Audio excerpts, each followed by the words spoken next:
Então nós vamos abrir a palavra de Deus e nós vamos ler o mesmo texto que já foi lido hoje, que é Filipenses capítulo 2, versos 5 a 11. Vamos reler, portanto, esse texto. Filipenses 2, versos 5 a 11.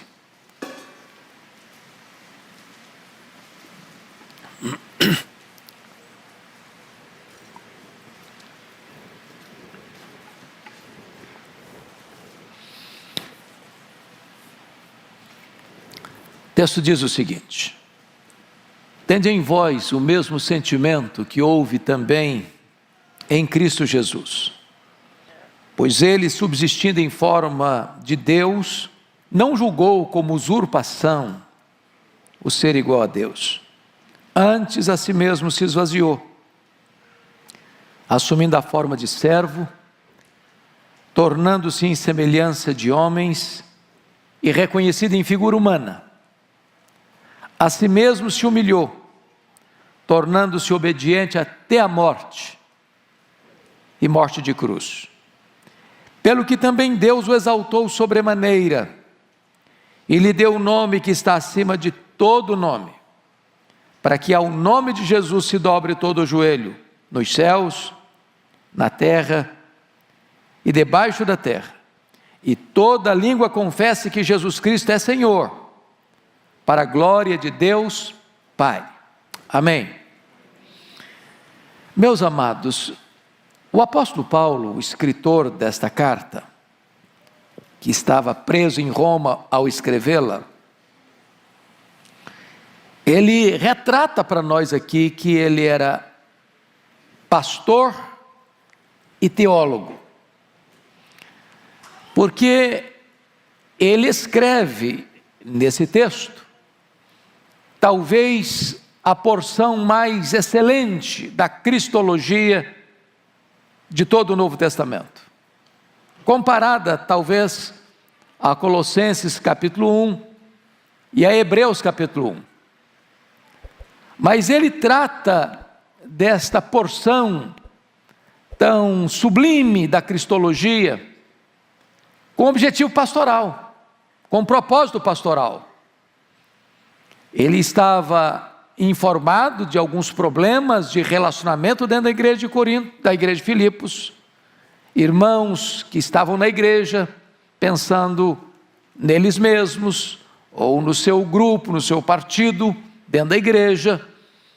E ele então, para corrigir esses conflitos e essas tensões de relacionamento, evoca 4 modelos, 4 exemplos, para os crentes olharem, observarem, para corrigirem esse sentimento de egoísmo e de partidarismo que estava prevalecendo dentro da igreja. E o primeiro exemplo que Paulo cita, o exemplo de Cristo, no capítulo 2, verso 5, tende em vós o mesmo sentimento que houve também em Cristo Jesus.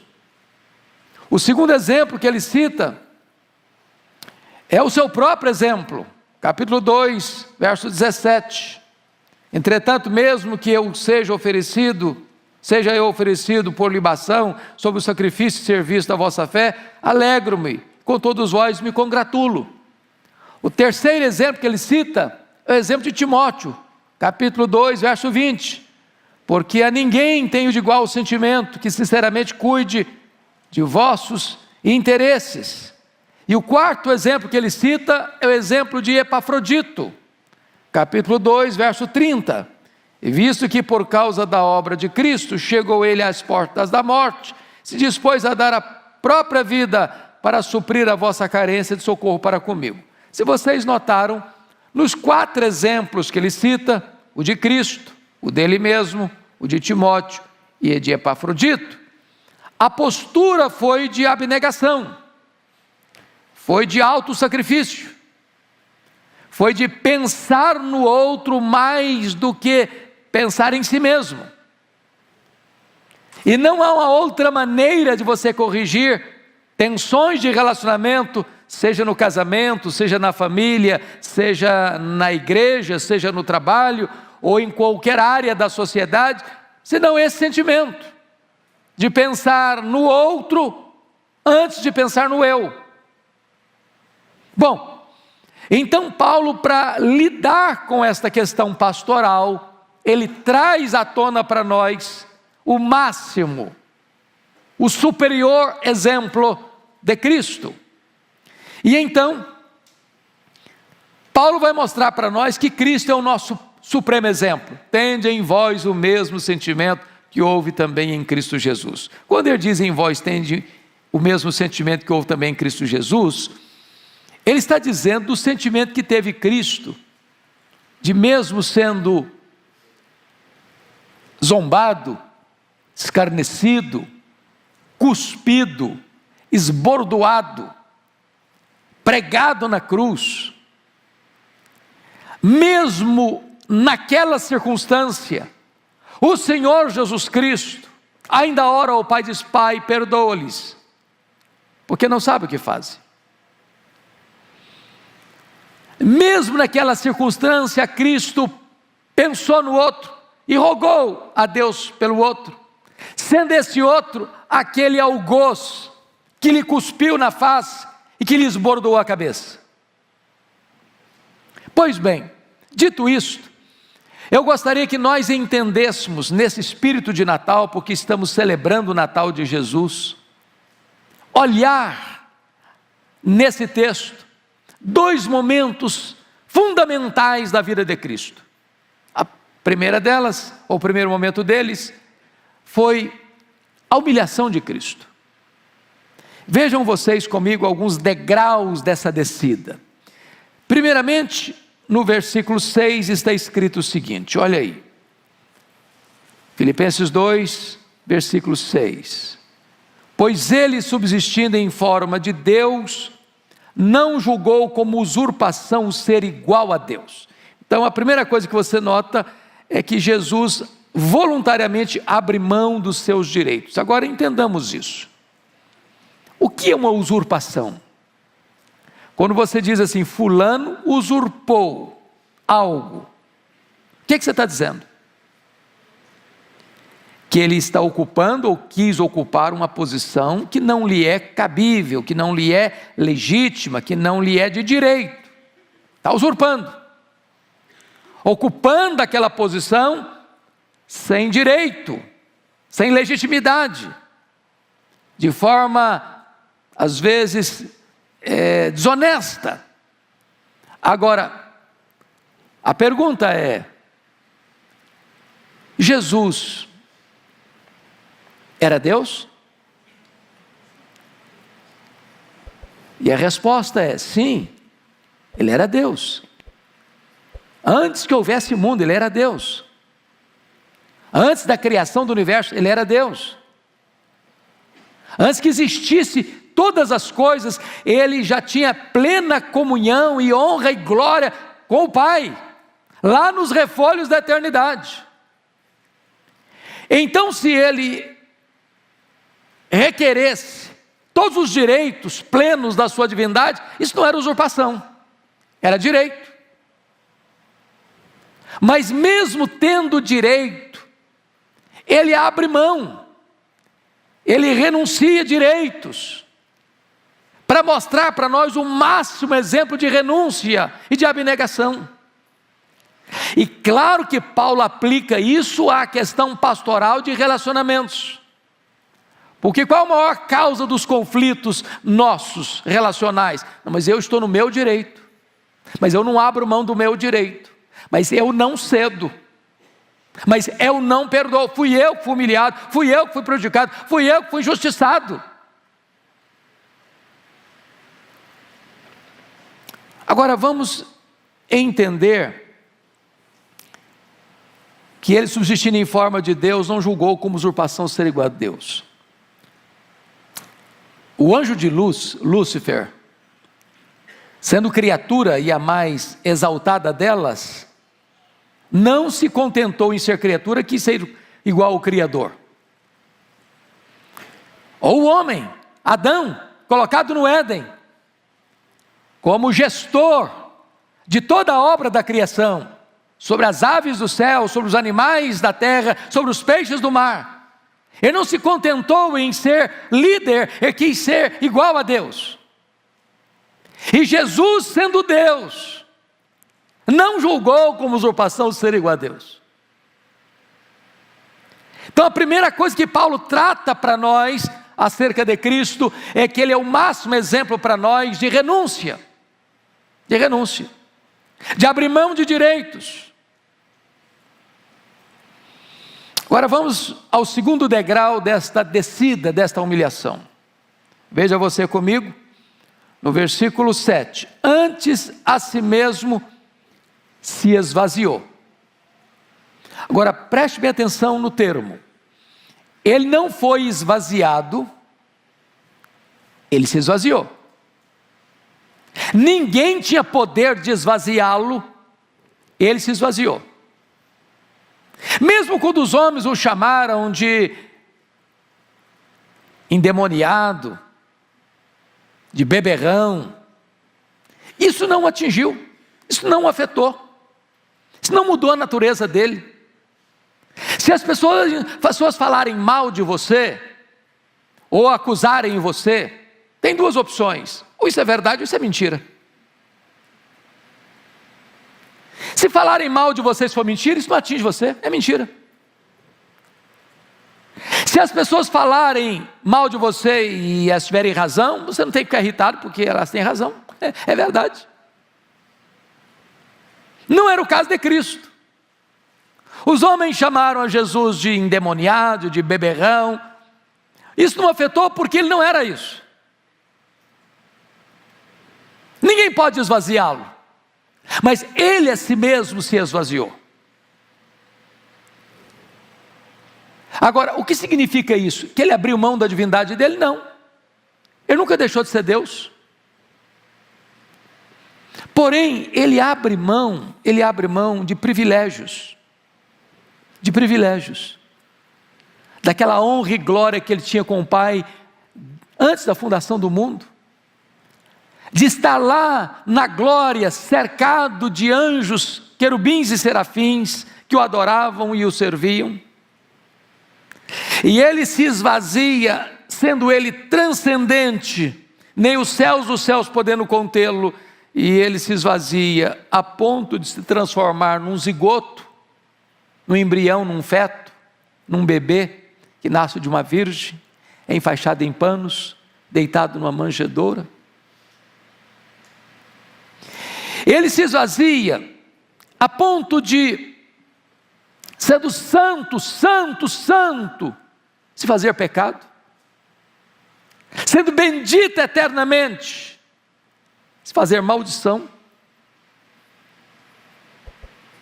de não tendo nenhum ponto de culpa em relação à lei, assumindo o nosso lugar, carregando sobre o seu corpo no madeiro os nossos pecados, ter que sofrer a sanção da lei, porque o salário do pecado é a morte, e ao se fazer pecado por nós, a morte, a lei exigiu a morte dele.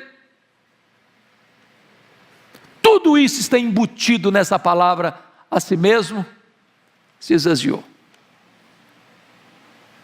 Renunciou suas riquezas, sendo rico, diz 2 Coríntios 8:9, ele se fez pobre, Criador e dono de todas as coisas, nasceu num berço pobre, foi deitado numa estrebaria, cresceu numa carpintaria, não tinha onde reclinar a cabeça, e morreu numa cruz, precisou de um túmulo emprestado para ser sepultado. Ele se submete plenamente ao Pai, para cumprir a vontade do Pai. Ele se esvaziou.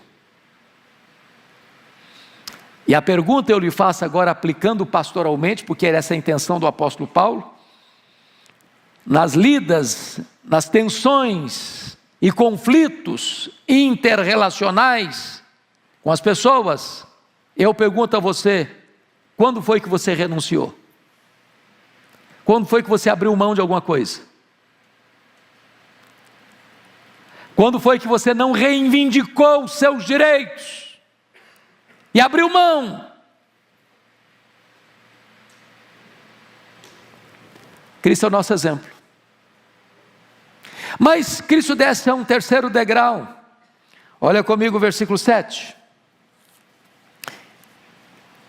Ele não só se esvaziou, mas ele assumiu o quê? A forma de servo. Haviam 3 palavras no grego para servo. A palavra diáconos, a palavra doulos e a palavra ripereta. O servo era o doulos, era o escravo da orelha furada, propriedade do seu dono. E ele sendo o rei dos reis, e ele sendo o senhor dos senhores, ele se esvazia a ponto de se transformar um servo. E ele deixou isso claro: eu não vim para ser servido, eu vim para servir.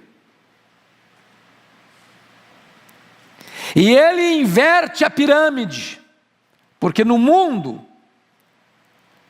quem é importante? É quem tem muitas pessoas a seu serviço. E a pirâmide do reino de Deus está de ponta cabeça, porque agora o mais importante é o servo de todos. Se você quer ser grande no reino, você vai ter que servir, porque o seu Senhor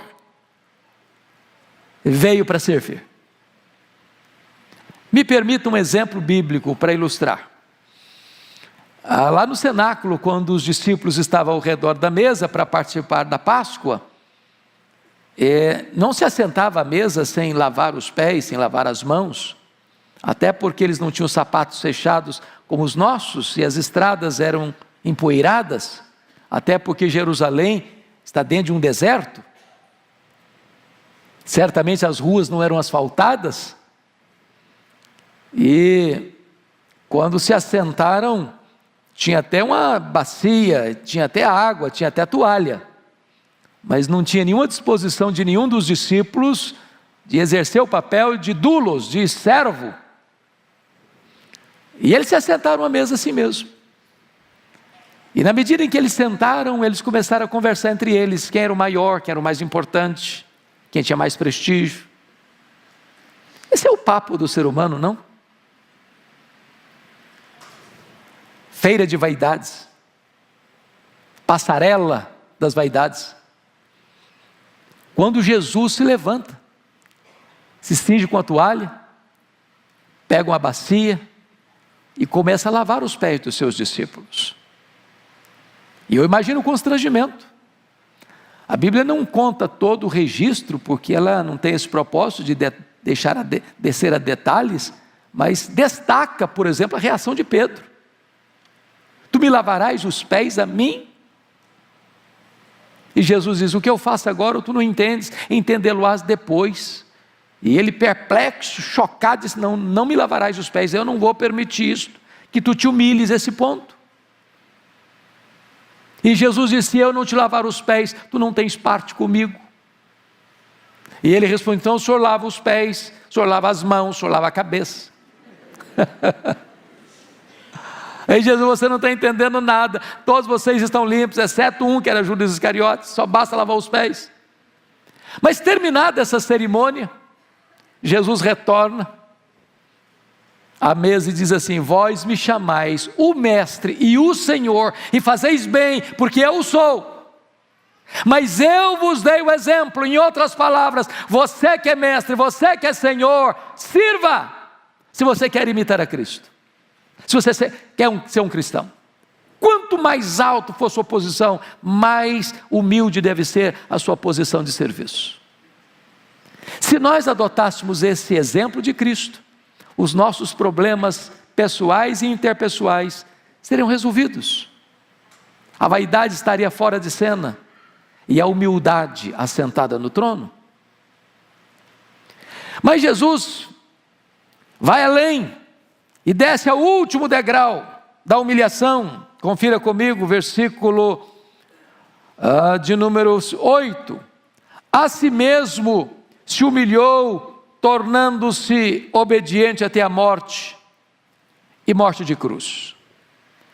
Meus irmãos, aqui é o último degrau da humilhação, porque a Bíblia diz que a morte de cruz era uma morte o quê? Maldita. Só os malditos, a pior classe de gente, recebia esse tipo de morte, de penalidade. E Jesus Cristo entra no mundo com essa consciência, com esse entendimento, de que Ele veio para morrer. Ele não foi pego de surpresa, Ele não foi surpreendido, a morte dele não foi um acidente. Ele profetizou não só que Ele ia morrer, mas como Ele ia morrer. Ele caminhou para a cruz conscientemente, deliberadamente, entendendo que ninguém tinha poder de tirar a sua vida, Ele voluntariamente a deu. E Ele sabia por que Ele estava dando a sua vida. Ele estava dando a sua vida para resgate do seu povo. Ele entendia que a cruz não seria um fracasso, uma derrota, mas seria a partida, o êxodo, a libertação do seu povo, onde as algemas seriam quebradas, onde as grades de ferro seriam rompidas e onde o seu povo seria liberto. Portanto, Ele caminha para a cruz como um rei caminha para a sua coroação. Bendito seja Deus por essa postura de sacrifício do Senhor Jesus Cristo. Ele sofreu uma morte dolorosíssima, Ele sofreu uma morte ultrajante e Ele sofreu uma morte maldita. Sabe por quê? Porque nesse momento Ele se colocou exatamente no seu e no meu lugar, para cumprir a lei e para satisfazer a justiça divina, para nos libertar, nos remir, nos salvar, nos perdoar e nos fazer novas criaturas. Pois bem, queridos, notem vocês que Paulo trabalha isso de uma maneira tão linda, porque é o texto em que Paulo lida com as duas vertentes, com a humilhação, os degraus da humilhação e agora os degraus de subida, da exaltação dele. Então preste atenção como é que Paulo lida com isso. Versículo 9. Pelo que também Deus o exaltou sobremaneira. Exaltou sobremaneira na língua grega é uma única palavra. A ideia aqui é que ele foi exaltado a uma posição onde não tem como exaltar mais. Quando você exalta um homem, é possível ainda exaltá-lo mais. Por mais exaltado que ele seja, é possível subir um pouco mais essa escalada.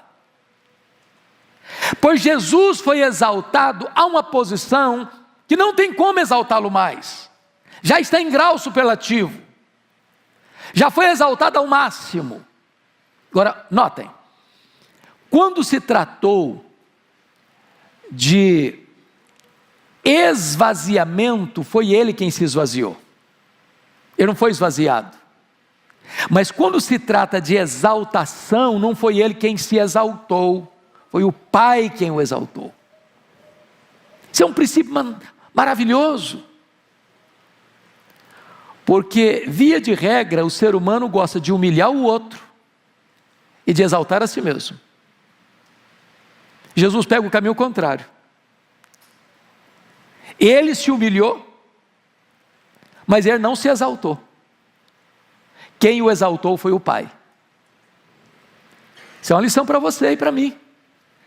Se você se humilhar debaixo da poderosa mão de Deus, o próprio Deus exaltará você. Quem se exalta, diz a Bíblia, será o quê? Humilhado. Mas quem se humilha, diz a Bíblia, será o quê? Exaltado.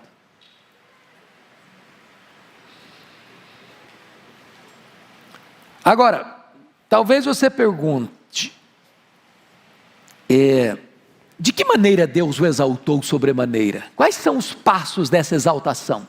Primeiro, Deus o ressuscitou. Segundo, ele foi ascendido às alturas, aos céus. Terceiro, ele assentou-se à destra da majestade.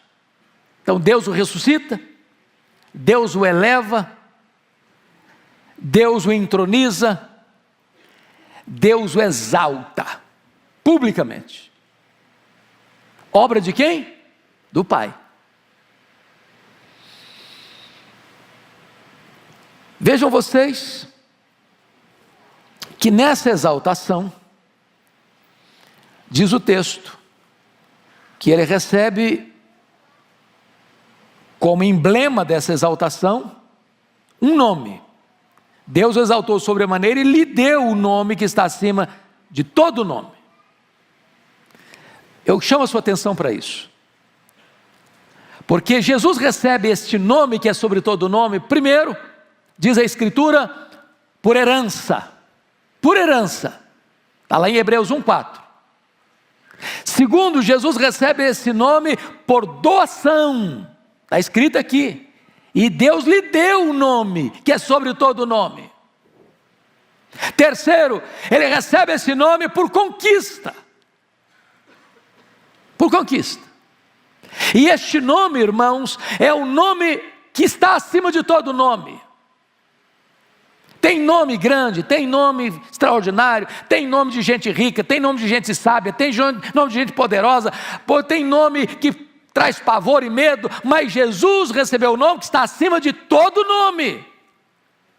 Nesse nome nós somos salvos, nesse nome nós somos perdoados, nesse nome você ora e Deus responde a sua oração, nesse nome você ora pelos enfermos e os enfermos são curados, nesse nome você ordena aos demônios e eles saem das pessoas e as pessoas são libertas. Esse é o nome que está acima de todo nome, é o nome de Cristo, é o nome do nosso amado Redentor. Mas notem,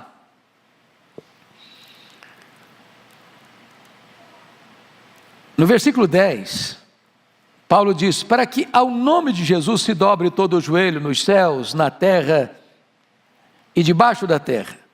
Aqui este nome também, na exaltação, exige aqui uma rendição de todos. E quando ele diz, se dobre todo o joelho nos céus, a quem ele está se referindo? Aos seres angelicais. Na terra, a quem ele está se referindo? Aos seres humanos. Debaixo da terra, a quem está se referindo? Aos demônios. Em outras palavras, não há possibilidade, nem nos céus, nem na terra, nem debaixo da terra, existir alguém que tenha poder de resistir à autoridade do nome, suplantar a autoridade do nome, porque diante desse nome, todo o joelho precisa se dobrar. Os anjos se dobram, os homens se dobram e os demônios se dobram.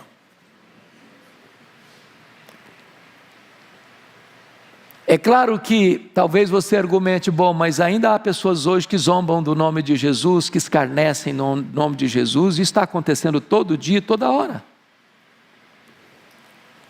Na mídia, na imprensa, na literatura, no teatro, nas passarelas de carnaval, nos parlamentos, nas cortes, entre as nações.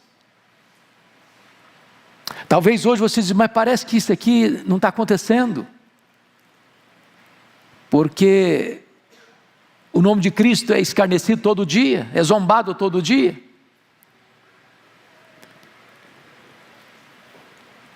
É como se Deus estivesse dando corda. Dando corda. Foi o que aconteceu com Jesus. A hora das trevas é a hora em que os homens pensam que estão no poder e cospem Jesus. E chutam Jesus. E cravam a cabeça, uma coroa de espinho na cabeça de Jesus. E esbordoam Jesus. E zombam de Jesus.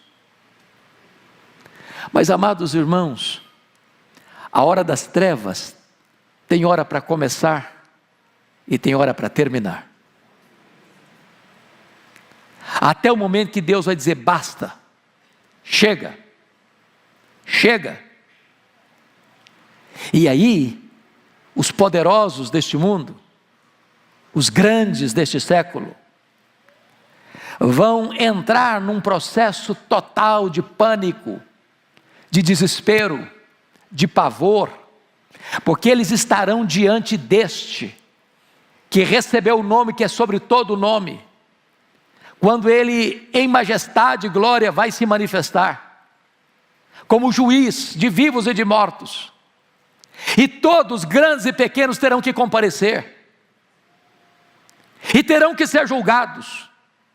E a cena do juízo é tão dramática que os homens vão querer que os montes caiam sobre eles. Eles, com as pernas bambas, vão querer se esconder nas cavernas mais escuras. E eles vão querer fugir da própria morte, mas a morte vai fugir deles. E eles vão ter que enfrentar o Senhor, o nome sobre todo nome, que vai julgá-los com reta justiça. E todos que zombaram, que escarneceram, que não voluntariamente se curvaram, vão ter que necessariamente se curvar diante de Jesus, e toda língua vai ter que confessar que Ele é Senhor, para a glória de Deus Pai. E o diabo será lançado no lago do fogo, e o anticristo será lançado no lago do fogo, e o falso profeta será lançado no lago do fogo, e a morte será lançada no lago do fogo, e o diabo também lá no lago do fogo, e todos os ímpios cujos nomes não estão escritos no livro da vida, no lago do fogo serão lançados, e o seu nome, o nome de Jesus, será proclamado pelos séculos dos séculos. Ele é o Senhor, e todo joelho vai ter que se dobrar, e toda língua vai ter que confessar que Ele é Senhor, para a glória de Deus Pai. Essa é a verdade, irmãos, tão sublime que Paulo está nos apresentando. Mas notem vocês que esta exaltação, ela tem que ser não só reconhecida, mas ela vai ter que ser proclamada. Porque o texto diz: e toda língua confesse. Não é só joelho dobrando não, é língua confessando. E preste atenção que isso é lá do começo da história, viu? Pensa nos faraós do Egito. Pense comigo nos grandes potentados dos grandes impérios. Senaqueribe, Nabucodonosor, Ciro o Grande, Dario I, Alexandre o Grande. Pense comigo nos Césares de Roma. Pense comigo em Hitler, em Stalin, Mao Tse Tung, Karl Marx. Nos déspotas, nos facínoras, nos filósofos ateus, nos zombadores, nos escarnecedores, nos piadistas, que fazem troça e chacota do nome de Jesus. Eles não só vão ter que ajoelhar, eles vão ter que confessar que Jesus Cristo é Senhor, para a glória de Deus Pai.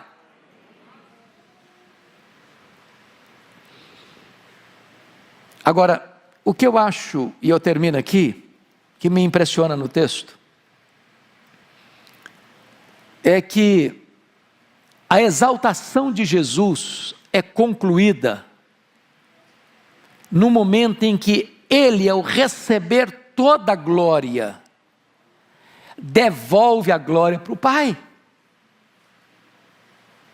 Esse é outro princípio.